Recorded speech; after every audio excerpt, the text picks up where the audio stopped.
আচ্ছা, তোমরাই বলো তো, একটা বেস্ট ফ্রেন্ড থাকা ভালো না অনেকগুলো জাস্ট ফ্রেন্ড থাকা ভালো?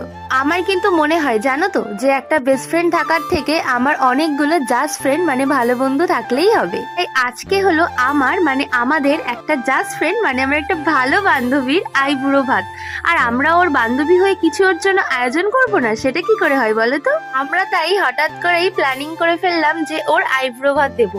তাই আমরা কিন্তু আজকে ওকে নিয়ে চলে এসেছি আমাদের পছন্দের ক্যাফেতে। আচ্ছা, তোমরাই বলো তো, বান্ধবীদের মধ্যে ঝগড়া হবে, ঝামেলা হবে, এটা তো স্বাভাবিক ব্যাপার। তাই বলে কি মুখ দেখা দেখি বন্ধ করে এরকম সুন্দর একটা মুহূর্ত করব না? না, আমাদের মধ্যে কিন্তু অনেক ঝামেলা হয়, ঝগড়া হয়, কিন্তু তারপরে আমরা ঠিক আবার মিশে যাই। এই যে বললাম না, আমরা জাস্ট ফ্রেন্ড, বেস্ট ফ্রেন্ড না। আজকে তাই আমরা ছোট্ট করে ওর জন্য একটুখানি আইবুড়ো ভাতের প্ল্যানিং করেছি। তো তোমাদের সাথে সেটাই আমি আজকে শেয়ার করব। এখানে আমাদের আরো ফ্রেন্ড মিসিং ছিল, তোদের সবাইকে অনেক মিস করছিলাম। আবার দেখা হবে তোদের সাথে খুব শিগগিরই। আমরা কিন্তু আমাদের বান্ধবীকে বাইরে পাঠিয়ে আমরা দুই বান্ধবী মিলে এখানে ডেকোরেশনের কাজ করছি। আর ওকে কিন্তু আমি বলেছি তুই বাইরেই দাঁড়াবি, তোকে আমি কিচ্ছু দেখতে দেবো না। কারণ আমরা ওকে বলেছিলাম তুই চাউমিন খেতে ভালোবাসিস, তোর জন্য আমরা শুধু চাউমিন অর্ডার করেছি।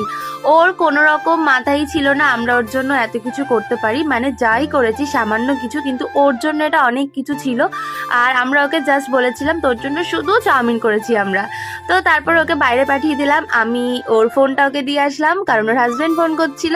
আর এখানে দেখো আমি প্রচন্ড স্পিডে তড়ি ঘড়ি করে তাড়াতাড়ি করে ওর জন্য রেডি করছিলাম যেখানে ওকে আমরা খেতে দেবো। তোমরা হয়তো বলতে পারো যে আমরা কেন বাড়িতে ওর জন্য আয়োজন করিনি আমাদের নিজের হাতে রান্না করে। আসলে ওর ইচ্ছা ছিল যে ক্যাফেতে গিয়ে করবে, আমরা ওকে বলেছিলাম, তো বলেছিল তোরা আমাকে ক্যাফেতে নিয়ে চল, ওখানে গিয়ে একটু আড্ডা মারি, যেহেতু আমরা আমাদের ভালো লাগে। আর আমরা যেহেতু এই ক্যাফেতে এতবার গেছি, তো আমরা সবাইকে চিনি, তো আমাদের বেশ কমফোর্ট জোন হয় ওই ক্যাফেতে গেলে। তো তাই আমরা এখানে সুন্দর করে ওর জন্য রেডি করে নিচ্ছিলাম সবকিছু। এখানে দেখো আমার বান্ধবী আর আমি খুব সুন্দর করে ওর জন্য এখন আমরা গাঁদা ফুল নিয়ে এসেছিলাম।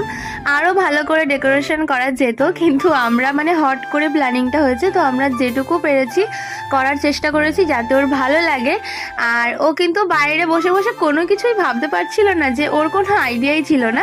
তো আমরা এখানে ওর আর ওর হাজবেন্ডের যে নামের প্রথম লেটার সেটা কিন্তু আমরা এখানে লিখছি A+R, সেটাও আমরাই বলেছি। মানে আমার আর একটা বান্ধবী পিয়ালি, ও হঠাৎ করে বললো ওদের নামের ফার্স্ট লেটারটা লিখি, তো বললাম ঠিক আছে চল। আমরা এখানে কি কি মেনু করেছি সবকিছু তোমাদের সাথে শেয়ার করব, কিন্তু তার আগে ওকে কিন্তু নিয়ে আসার পালা, দেখি ও কতটা খুশি হয় আর ও কতটা হ্যাপি হয়ে যায়। সত্যি কথা বলতে মনে মনে খুব খারাপও লাগছিল যে আমাদের ছেড়েও অনেক দূরে চলে যাবে।